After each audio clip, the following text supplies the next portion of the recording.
影片中，學校周邊的路口優化，將校門口人行道褪色、拆除圍牆，讓整個校園門明亮起來。不止家長接送，也就是學生行路到學校，攏變甲相當的舒適。因為少了甲車輛爭道，也多了幾分安全。這款的改變是市府這幾冬來積極改善同學步道的具體成果。同學步道，我們圍牆內說，它保障了我們同學上學的安全，還有我們社區民眾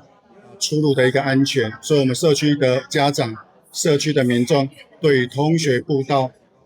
會有非常高度的一個肯定。那我們學校希望在這樣的基礎之下，繼續來實踐我們人本交通友善交通的一個理念。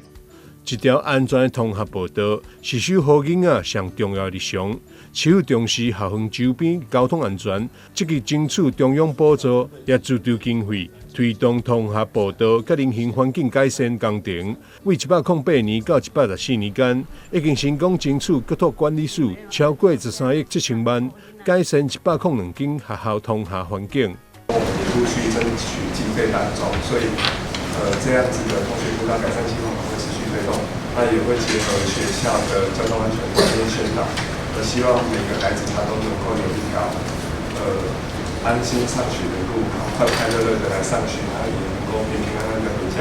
學校步道改善分別分為路口優化、人行空間拓寬、建置無障礙設施、甲同學動線重建等設施，一步步打造安全而且友善的步行環境，讓囡仔行會安心，家長更加放心。在這一次的計劃底下，我們進行圍牆的內縮，以及相關一些交通號誌以及標線的一些調整，讓這一次的計劃工程可以穩定的執行。那最後，我們也跟公路總局這裡申請了第2期的步道。那最後結合了學校的一些地景，建構了出一條友善型的一個步道。那我們最後也跟社區這裡做一個連結，將步道的路程以及工程延伸到社區裡面，讓小朋友在行走的過程中有一個安全的步道可以行走。上下風景，台南市同學步道成果一支影片，分別記錄安南國中、嘉義南安國小、客家國小、嘉義區的信義國小以及北區公園國小等學校，透過無同行政區甲校園環境形態，呈現台南市同學步道在都市、城鎮，也即是社區內的多元樣貌。台南新聞張偉忠採訪報道。